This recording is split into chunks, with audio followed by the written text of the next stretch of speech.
Patrick Rothfuss, The Name of the Wind, The Kingkiller Chronicle, Day 1. Recommendation. To my mother, who taught me to love books, who opened the door to Narnia, Pern, and Middle-earth, and to my father, who taught me that if I was going to do something, I should take my time and do it right the first time. Prologue. A silence of 3 parts. It was night again. The Waystone Inn lay in silence, and it was a silence of 3 parts. The most obvious part was a hollow, echoing quiet made by things that were lacking. If there had been a wind, it would have shied through the trees, set the inn's sign creaking on its hooks, and brushed the silence down the road like trailing autumn leaves. If there had been a crowd, even a handful of men inside the inn, they would have filled the silence with conversation and laughter, the clatter and clamor one expects from a drinking house during the dark hours of night. If there had been music. But no, of course there was no music. In fact, there were none of these things, and so the silence remained. Inside the Waystone, a pair of men huddled at one corner of the bar. They drank with quiet determination, avoiding serious discussions of troubling news. In doing this, they added a small, sullen silence to the larger, hollow one. It made an alloy of sorts, a counterpoint. The third silence was not an easy thing to notice. If you listened for an hour, you might begin to feel it in the wooden floor underfoot and in the rough, splintering barrels behind the bar. It was in the weight of the black stone heart that held the heat of a long-dead fire. It was in the slow back and forth of a white linen cloth rubbing along the grain of the bar. And it was in the hands of the man who stood there, polishing a stretch of mahogany that already gleamed in the lamplight. The man had true red hair, red as flame. His eyes were dark and distant, and he moved with the subtle certainty that comes from knowing many things. The Waystone was his, just as the third silence was his. This was appropriate, as it was the greatest silence of the 3, wrapping the others inside itself. It was deep and wide, as autumn's ending. It was heavy as a great river's smooth stone. It was the patient, cut-flower sound of a man who is waiting to die. Chapter 1. A Place for Demons. It was felling night, and the usual crowd had gathered at the Waystone Inn. 5 wasn't much of a crowd, but 5 was as many as the Waystone ever saw these days, times being what they were. Old Cobb was filling his role as storyteller and advice dispensary. The men at the bar sipped their drinks and listened. In the back room, a young innkeeper stood out of sight behind the door, smiling as he listened to the details of a familiar story. When he awoke, Taborlin the Great found himself locked in a high tower. They had taken his sword and stripped him of his tools. Key, comb, and candle were all gone, but that weren't even the worst of it, you see. Cobb paused for the effect. 'Cause the lamps on the wall were all burning blue. Graham, Jake, and Shep nodded to themselves. The 3 friends had grown up together, listening to Cobb's stories and ignoring his advice. Cobb peered closely at the newer, more attentive member of his small audience, the Smith's apprentice. "Do you know what this meant, boy?" Everyone called the Smith's apprentice boy, despite the fact that he was a hand taller than anyone there. Small towns being what they are, he would most likely remain boy until his breath failed out or he bloodied someone's nose over the matter. The boy gave a slow nod. "The Chandrian." "That's right," Cobb said approvingly. "The Chandrian. Everyone knows that blue fire is one of their signs. Now he was—" "But how'd they find him?" the boy interrupted. "And why didn't they kill him when they had the chance?" "Hush now, you'll get all the answers before the end," Jake said. "Just let him tell it." No need for all that, Jake, Graham said. Boy's just curious. Drink your drink. I drank my drink already, Jake rumbled. I need another, but the innkeeper kills skin rats in the back room. He raised his voice and knocked his empty mug hollowly on the top of the mahogany bar. Hoi, there's thirsty man in here! The innkeeper appeared with 5 bowls of stew and 2 warm round loaves of bread. He pulled more beer for Jake, Shep, and old Cobb, moving with an air of bustling efficiency. The story was set aside while the men tended to their dinners. Old Cobb tucked away his bowl of stew with the predatory efficiency of a lifetime bachelor. The others were still blowing steam off their bowls when he finished the last of his loaf and returned to his story. Now Tabarly needed to escape, but when he looked around, he saw his cell had no door, no windows. All around him was nothing but smooth, hard stone. It was a cell no man had ever escaped. But Tabarly knew the name of all things, and so all things were his to command. He said to the stone, "Break," and the stone broke. The wall tore like a piece of paper, and through that hole Tabarly could see the sky and breathe the sweet spring air. He stepped to the edge, looked down, and without a second thought he stepped out into the open air. The boy's eyes went wide. "He didn't!" Cobb nodded seriously. So Taberlin fell, but he did not despair, for he knew the name of the wind, and so the wind obeyed him. He spoke to the wind, and it cradled and caressed him. It bore him to the ground as gently as the puff of thistledown, and set him on his feet softly as a mother's kiss. And when he got to the ground and felt his side where they stabbed him, he saw that it weren't hardly a scratch. Now maybe it was just a piece of luck. Cobb tapped the side of his nose knowingly. Or maybe it had something to do with the amulet he was wearing under his shirt. What amulet? The boy asked eagerly through a mouthful of stew. Old Cobb leaned back on his stool, glad for the chance to elaborate.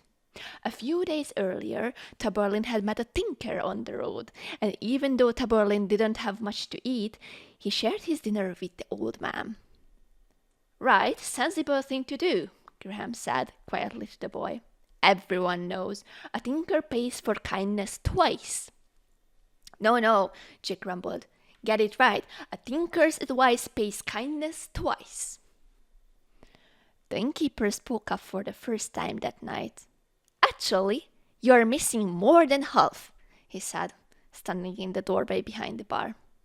A tinker's debt is always paid, once for any simple trade, twice for freely given aid, thrice for any insult made.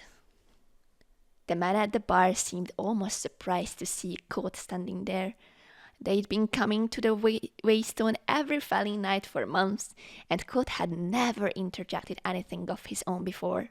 Not that you could expect anything else, really. He'd only been in town for a year or so. He was still a stranger. The Smith's apprentice had lived here since he was 11, and he was still referred to as "that Ranish boy," as if Ranish were some foreign country and not a town less than 30 miles away. Just something I heard once, Cotta said to fill the silence, obviously embarrassed. Old Cobb nodded before he cleared his throat and launched back into the story. Now, this amulet was worth a whole bucket of gold royals, but on account of Taberlin's kindness, the tinker sold it to him for nothing but an iron penny, and a copper penny, and a silver penny. It was black as a winter night and cold as ice to touch, but so long as it was round his neck, Taberlin would be safe from the harm of evil things, demons and such. I'd give a good piece up for such a thing these days, Shep said darkly. He had drunk most and talked least over the course of the evening. Everyone knew that something bad had happened out on his farm last sandling night, but since they were good friends, they knew better than to press him for the details. At least not this early in the evening, not as sober as they were. "Hey, who wouldn't?" Old Cobb said judiciously, taking a long drink. "I didn't know the Chandrian were demons," the boy said. "I'd heard..." They ain't demons, Jake said firmly. They were the first 6 people to refuse Techlo's choice of the path, and he cursed them to wander the corners. Are you telling this story, Jacob Walker? Cobb said sharply. 'Cause if you are, I'll just let you get on with it. The 2 men glared at each other for a long moment. Eventually Jake looked away, muttering something that could conceivably have been an apology.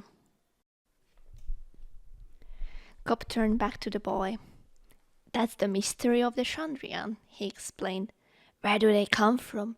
Where do they go after they've done their bloody deeds? Are they men who sold their souls? Demons? Spirits? No one knows. Cobb shot Jake a profoundly disdainful look. Though every half-wit claims he knows. The story fell further into bickering at this point about the nature of the Chandrian, the signs that showed their presence to the Vari, and whether the amulet would protect Taborlin from bandits or mad dogs or falling off a horse.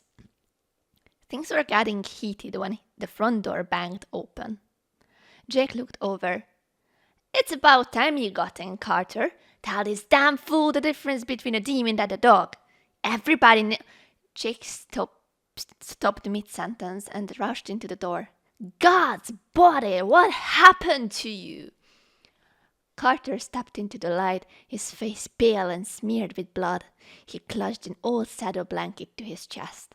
It was an odd, awkward shape, as if it were wrapped around a tangle of kindling sticks. His friends jumped off their stools and hurried over at the sight of him. I'm fine, he said, as he made his slow way into the common room. His eyes were wild around the edges like a skittish horse. I'm fine. He dropped the bundled blanket onto the nearest table, where it knocked hard against the wood as if it were full of stones. His clothes were crisscrossed with long straight cuts. His grey shirt hung in loose tatters except where it was stuck to his body, stained a dark, sullen red. Graham tried to ease him into a chair. Mother of God! Sit down, Carter! What happened to you? Sit down!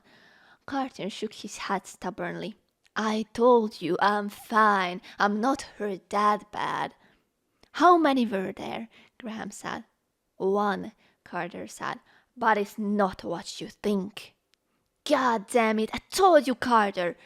Old Cobb burst out with the sort of frightened anger only relatives and close friends can master. I told you for months now, you can't go out alone, not even as far as Baden. It ain't safe. Jake laid a hand on the old man's arm, quieting him. Just take a seat, Graham said, still trying to steer Carter into a chair. Let's get that shirt off of you and get you cleaned up. Carter shook his head. I'm fine. I got cut up a little, but the blood is mostly Nellie's. It jumped on her, killed her about 2 miles outside town, past the Old Stone Bridge. A moment of serious silence followed the news. The Smith's apprentice laid a sympathetic hand on Carter's shoulder. Damn, that's hard. She was gentle as a lamb, too. Never tried to bite or kick when you brought her in for shoes. Best horse in town. Damn. He trailed off. Damn, I don't know what to say. He looked around helplessly. Cobb finally managed to free himself from Jake. I told you, he repeated, shaking a finger in Carter's direction. There's folks out lately that would kill you for a pair of pennies, let alone a horse and cart. What are you going to do now? Pull it yourself? There was a moment of uncomfortable quiet. Jake and Cobb glared at each other while the rest seemed at a loss of words, unsure of how to comfort their friend. The innkeeper moved carefully through the silence. Arms full, he stepped nimbly around Shep and began to arrange some items on a nearby table. A bowl of hot water, shears, some clean linen, a few glass bottles, needle, and gut. This never would have happened if he'd listened to me in the first place, old Cobb muttered. Jake tried to quiet him, but Cobb brushed him aside. I'm just telling the truth. It's a damn shame about Nelly, but he better listen now or he'll end up dead. You don't get lucky twice with those sort of men. Carter's mouth made a thin line. He reached out and pulled the edge of the bloody blanket. Whatever was inside flipped over once and snagged on the cloth. Carter tugged harder, and there was a clatter like a bag of flat river stones appended onto the tabletop. It was a spider, as large as a wagon wheel, black as slate. The Smith's apprentice jumped backward and hit the table, knocking it over and almost falling to the ground himself. Cup's face went slack. Graham, Shep, and Jake made wordless, startled sounds and moved away, raising their hands to their faces. Carter took a step backward that was almost like a nervous twitch. Silence filled the room like a cold sweat. The innkeeper frowned. "They can't have made it this far west yet," he said softly. If not for the silence, it is unlikely anyone would have heard him. But they did. Their eyes pulled away from the thing on the table to stare mutterily at the red-haired man. Jake found his voice first. "You know what it is?" The innkeeper's eyes were distant. "Skrael," he said distractedly. "I thought the mountains—" "Skrael," Jake broke in. "Black and bloody of Gatkote. You've seen these things before?" "What?" The red-haired innkeeper looked up sharply, as if suddenly remembering where he was. "Oh, no, of course not." Seeing that he was the only one within arm's length of the dark thing, he took a measured step away. "Just something I heard." They stared at him. "Do you remember the trader that came through about 2 spans ago?" They all nodded. "Bastard tried to charge me 10 pennies for a half-pound of salt," Cobb said, reflexively repeating the complaint for perhaps the 100th time. "Wish I'd bought some," Jake mumbled. Graham nodded a silent agreement. "He was a field shim," Cobb spat, seeming to find comfort in the familiar words. "I might pay 2 in a tight time, but 10 is robbery." "Not if there are more of those on the road," Shep said darkly. All eyes went black to the thing on the table. "He told me he'd heard of them over near Malcolm," Cotta said quickly, watching everyone's faces as they studied the thing on the table. "I thought he was just trying to drive up his prices." "What else did he say?" Carter asked. The innkeeper looked thoughtful for a moment and shrugged. "I didn't get the whole story. He was only in town for a couple hours." "I don't like spiders," the Smith's apprentice said. He remained on the other side of a table, some 15 feet away. "Cover it up." "It's not a spider," Jake said. "It's got no eyes." "It's got no mouth either," Carter pointed out. "How does it eat?" "What does it eat?" Shep said darkly. The innkeeper continued to eye the thing curiously. He leaned closer, stretching out a hand. Everyone edged even farther away from the table. "Careful," Carter said. "Its feet are sharp like knives." "More like razors," Cotta said. His long fingers brushed the squirrel's black, featureless body. "It's smooth and hard, like pottery." "Don't go messing with it," the Smith's apprentice said.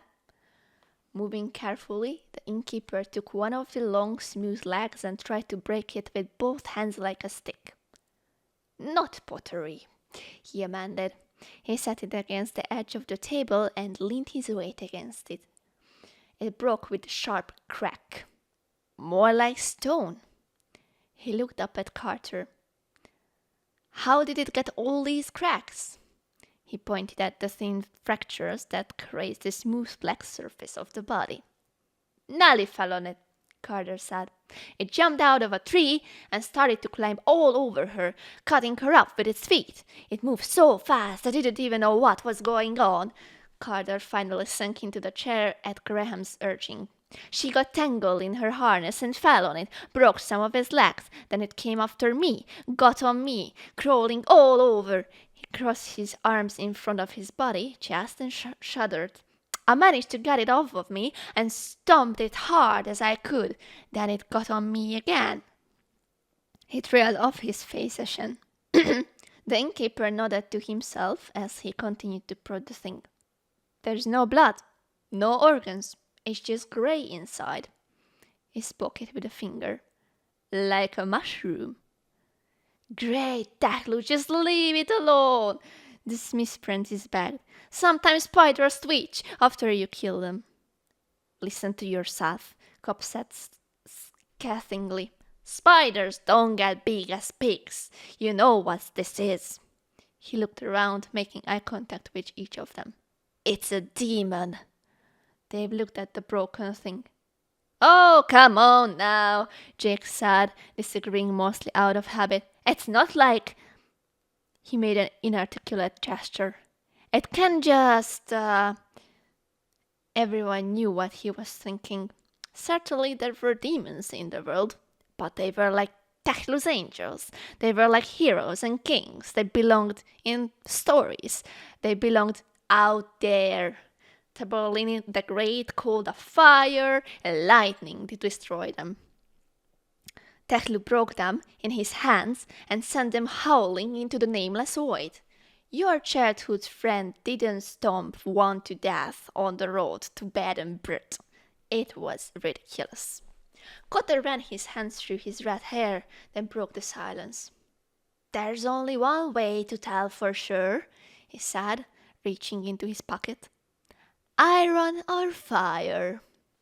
He brought out a bulging leather purse. In the name of God, Graham pointed out.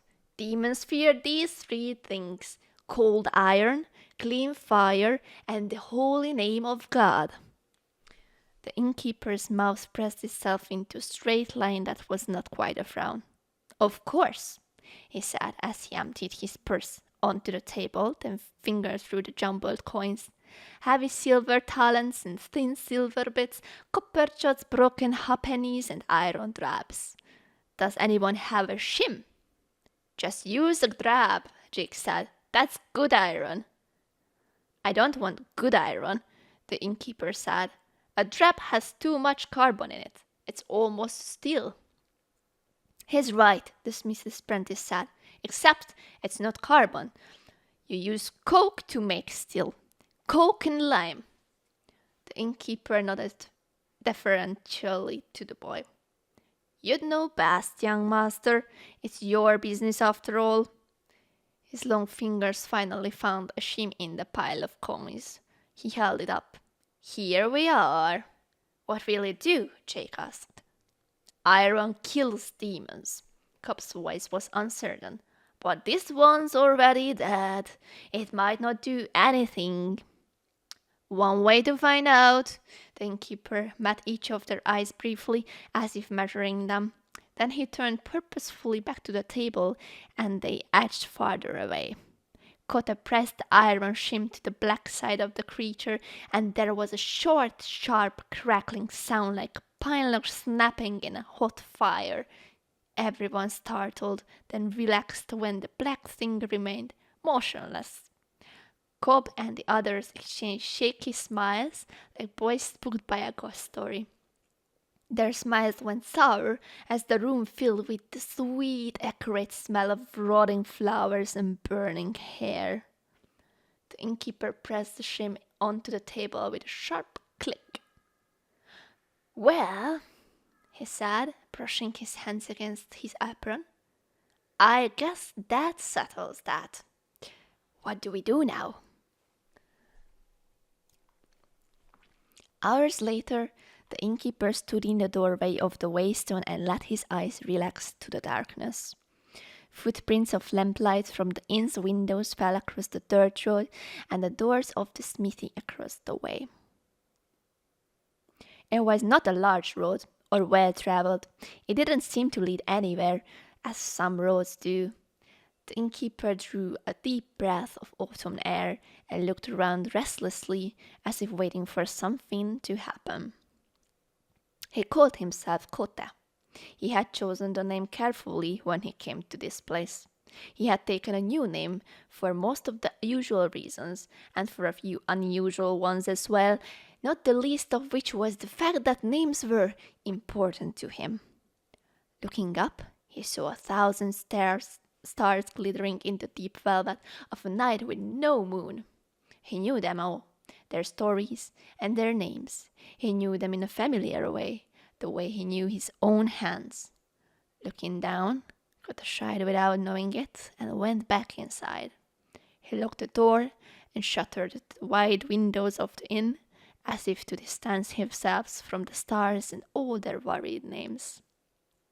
He swept the floor methodically, catching all the corners. He washed the tables and the bar, moving with a patient efficiency. At the end of an hour's work, the water in his bucket was still clean enough for a lady to wash their hands in. Finally, he pulled a stool behind the bar and began to polish the vast array of bottles nestled between the two huge barrels. He wasn't nearly as crisp and efficient about this chore as he had been with the others, and it soon became obvious the polishing was only an excuse to touch and hold. He even hummed a little, although he did not realize it, and would have stopped himself if he had known. As he turned the bottles in his long, graceful hands, the familiar motion eased a few tired lines of his face, making him seem younger, certainly not yet 30, not even near 30, young for an innkeeper, young for a man with so many tired lines remaining on his face. Cotta came to the top of the stairs and opened the door. His room was austere, almost monkish. There was a black stone fireplace in the center of the room, a pair of chairs, and a small desk. The only other furniture was a narrow bed with a large dark chest at its foot. Nothing decorated the walls or covered the wooden floor. There were footsteps in the hall, and a young man stepped into the room carrying a bowl of stew that steamed and smelled of pepper. He was dark and charming, with a quick smile and cunning eyes. "You haven't been this late in weeks," he said, as he handed over the bowl. "There must have been good stories tonight, Reshi." Reshi was another of the innkeeper's names, a nickname almost. The sound of it tugged one corner of his mouth into a wry smile as he sank into the deep chair in front of the fire. "So what did you learn today, Bast?" "Today, master, I learned why great lovers have better eyesight than great scholars." "And why is that, Bast?" Cotta asked, amusement touching the edges of his voice. Bast closed the door and returned to sit in the second chair, turning it to face his teacher and the fire. He moved with a strange delicacy and grace, as if he were close to dancing. "Well, Reshi, all the rich books are found inside where the light is bad, but lovely girls tend to be out in the sunshine and therefore much easier to study without risk of injuring one's eyes." Cotta nodded. "But an exceptionally clever student could take a book outside, thus bettering himself without fear of lessening his much-loved faculty of sight." "I thought the same thing, Reshi, being, of course, an exceptionally clever student." "Of course. But when I found a place in the sun where I could read, a beautiful girl came along and kept me from doing anything of the sort." Bast finished with a flourish. Cotta shied. "Am I correct in assuming you didn't manage to read any of Salum Tincture today?" Bast managed to look somewhat ashamed. Looking into the fire, Cotta tried to assume a stern face and filled. "Ah, Bast, I hope she was lovely as a warm wind in the shade. I'm a bad teacher to say it, but I'm glad. I don't feel up to long bouts of lessons right now." There was a moment of silence. Carter was attacked by a squalling tonight.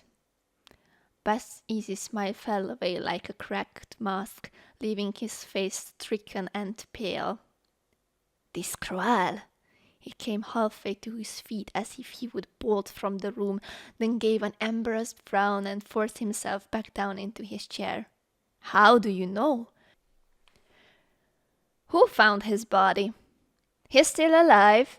Bust. He brought it back. There was only one. There is no such thing as one scrolling, Bust said flatly. You know that. I know, Koda said. The fact remains there was only one. And he killed it? Bust said. It couldn't have been scrolling, maybe. Bust. It was one of the scroll. I saw it. Kote gave him a serious look. He was lucky, that's all. Even so, he was badly hurt. For 48 stitches, I used up nearly all my got. Kote picked up his bowl of stew. If anyone asks, tell them my grandfather was a caravan guard who taught me how to clean and stitch a wound. They were too shocked to ask about it tonight, but tomorrow some of them might get curious. I don't want that. He blew into his bowl, raising a cloud of steam around his face. What did you do with the body? I didn't do anything with it, Kote said pointedly. I am just an innkeeper. This sort of thing is quite beyond me. Rashi, you can't just let them muddle through this on their own. Kote shied. They took it to the priest. He did all the right things for all the wrong reasons. Bust opened his mouth, but Kote continued before he could say anything. Yes, I made sure the pit was deep enough. Yes, I made sure there was rowan wood in the fire. Yes, I made sure it burned long and hot before they buried it. And yes, I made sure that no one kept a piece of it as a souvenir. He scowled, his eyebrows drawing together. I'm not an idiot, you know. Buzz visibly relaxed, settling back into his chair. I know you're not, Rashi, but I wouldn't trust half these people to be lured without help. He looked thoughtful for a moment. I can't imagine why there was only one. Maybe they died coming over the mountains, Kote suggested. Or but this one. It's possible, Bust admitted reluctantly. Maybe it was that storm from a couple days back, Kote pointed out. A real wagon tipper, as we used to say back in the troop. All the wind and rain might have scattered one loose from the pack. I like your first idea better, Rashi, Buzz said uncomfortably. 3 or 4 squirrels would go through this town like a hot knife through butter? More like several hot knives through several dozen farmers, Buzz said dryly. These people can't defend themselves. I bet there aren't 6 swords in the whole town. Not that sword would do much good against this trial. There was a long moment of thoughtful silence. After a moment, Bust began to fidget. Any news? Kote shook his head. They didn't get to the news tonight. Carter disrupted things while they were still telling stories. That's something, I suppose. They will be back tomorrow night. It will give me something to do. Kote poked his spoon idly into the stew. I should have bought the scroll from Carter, he mused. He could have used the money for a new horse. People would have come from all over to see it. We could have had some business for a change. Bust gave him a speechless, horrified look. Kote made a pacifying gesture with the hand that held the spoon. I'm joking, Bust. He gave a weak smile. Still, it would have been nice. No, Rashi, it most certainly would not have been nice, Bust said emphatically. People would have come from all over to see it, he repeated derisively. Indeed. The business would have been nice, Kote clarified. Business would be nice. He jabbed his spoon into the stew again. Anything would be nice. They sat for a long moment. Kote's scowling down into the bowl of stew in his hands, his eyes far away. "It must be awful for you here, Bast," he said at last. "You must be numb with boredom." Bast shrugged. "There are a few young wives in town, a scattering of daughters." He grinned like a child. "I tend to make my own fun." "That's good, Bast." There was another silence. Kota took another spoonful, chewed, swallowed. "They thought it was a demon, you know." Bast shrugged. "It might as well be, Rashi. It's probably the best thing for them to think." "I know. I encouraged them, in fact. But you know what that means?" He met Bast's eyes. "The blacksmith is going to be doing a brisk business in the next couple days." Bast's expression went carefully blank. "Oh," Kota nodded. "I won't blame you if you want to leave Bast. You have better places to be than this." Bast's expression was shocked. "I couldn't leave Rashi." He opened and closed his mouth a few times at a loss of words. "Who else would teach me?" Kote grinned, and for a moment his face showed how truly young he was. Behind the very lines and the placid innkeeper's expression, he looked no older than his dark-haired companion. "Who indeed?" He gestured toward the door with his spoon. "Go, do your reading then, or bother someone's daughter. I'm sure you have better things to do than watch me eat." "Actually?" "Begone, demon," Greta said, switching to a thickly accented Timik through half a mouthful of stew. "Tahusanatusaeha." Bast burst into startled laughter and made an obscene gesture with one hand. Kotes swallowed and changed languages. "Aroitadannaleyan." "Oh, come on now." Bast reapproached, his smile falling away. "That's just insulting." "By earth and stone, I abjure you." Kote dipped his fingers into the cup by his side and flicked droplets casually in Bast's direction. "Glamour be banished." "With cider?" Bast managed to look amused and annoyed at the same time as he adopted a bead of liquid from the front of his shirt. "This better not stain." Kote took another bite of his dinner. "Go, soak it. If the situation becomes desperate, I recommend you avail yourself of the numerous solvent formulae extant in Calum tincture. Chapter 13, I believe." "Fine." Bast stood and walked to the door, stepping with his strange casual grace. "Call if you need anything." He closed the door behind himself. Kota ate slowly, mopping up the last of the stew with a piece of bread. He looked out the window as he ate, or tried to, as the lamplight turned its surface mirror-like against the dark behind it. His eyes wandered the room restlessly. The fireplace was made of the same black rock as the one downstairs. It stood in the center of the room, a minor feat of engineering of which Kote was rather proud. The bed was small, little more than a cot, and if you were to touch it, you would find the mattress almost non-existent. A skilled observer might notice there was something his gaze avoided. The same way you avoid meeting the eye of an old lover at a formal dinner, or that of an old enemy sitting across the room in a crowded alehouse late at night.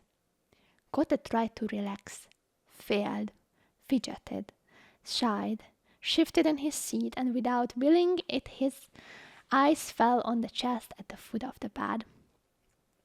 It was made of rua, a rare, heavy wood, dark as coal and smooth as polished glass.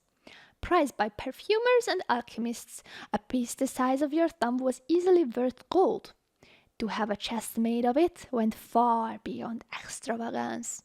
The chest was sealed 3 times. It had a lock of iron, a lock of copper, and a lock that could not be seen. Tonight, The wood filled the room with the almost imperceptible aroma of citrus and quenching iron. When Kote's eyes fell on the chest, they did not dart quickly away. They did not slide slyly to the side as if he would pretend it wasn't there at all. But in a moment of looking, his face regained all the lines the simple pleasures of the day had slowly smoothed away. The comfort of his bottles and books was erased in a second, leaving nothing behind his eyes but emptiness and ache. For a moment, fierce longing and regret veered across his face. Then they were gone, replaced by the very face of an innkeeper, a man who called himself Kote. He shied again without knowing it and pushed himself to his feet. It was a long time before he walked past the chest to bed. Once in bed, it was a long time before he slept. As Kote had guessed, they came back to the Waystone the next night for dinner and drinks. There were a few half-hearted attempts at stories, but they died out quickly. No one was really in the mood, so it was still early in the evening when the discussion turned to matters of greater import. They chewed over the rumors that had come into town, most of them troubling.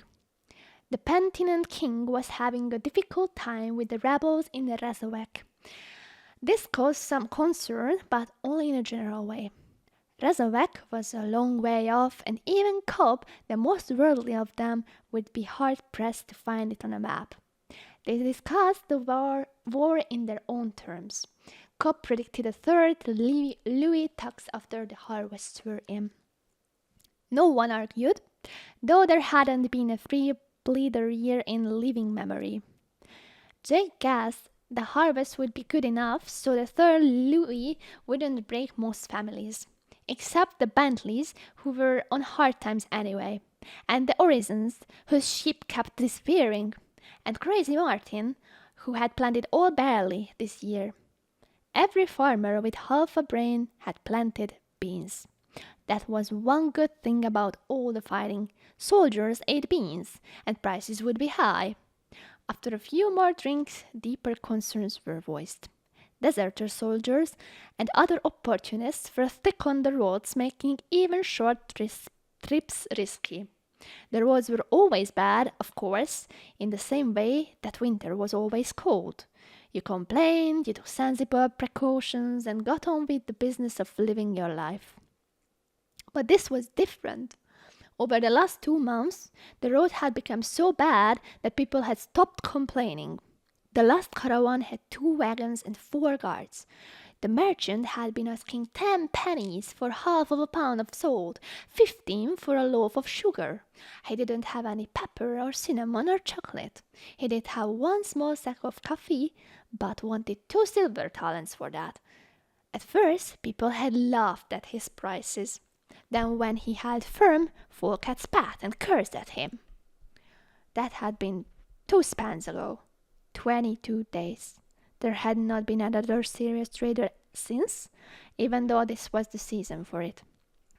So despite the third Louis tax looming large in everyone's minds, people were looking in their purses and wishing they'd bought a little something just in case the snow came early. No one spoke of the previous night, of the thing that had burned and buried. Other folk were talking, of course. The town was alive with gossip. Carter's wounds ensured that the stories were taken half seriously, but not much more than half. The word demon was being spoken, but it was with smiles half hidden behind raised hands. Only the 6 friends had seen the thing before it was burned. One of them had been wounded, and the others had been drinking. The priest had seen it too, but it was his job to see demons. Demons were good for his business. The innkeeper had seen it too, apparently, but he wasn't from around here. He couldn't know the truth was so apparent to everyone born and raised in this little town. Stories were told here, but they happened somewhere else. This was not a place for demons. Besides, things were bad enough with borrowing trouble. Cobb and the rest knew there was no sense talking about it. Trying to convince folk would only make them a laughing stock, like Crazy Martin, who had been trying to dig a well inside his own house for years now. Still, each of them bought a piece of cold wrought iron from the smith, heavy as they could swing, and none of them said what they were thinking. Instead, they complained that the roads were bad and getting worse. They talked about merchants and deserters and Louis and not enough salt to last the winter. They reminisced that 3 years ago no one would have even thought of locking their doors at night, let alone burying them. The conversation took a downward turn from there, and even though none of them said what they were thinking, the evening ended on a grim note. Most evenings did these days, times being what they were.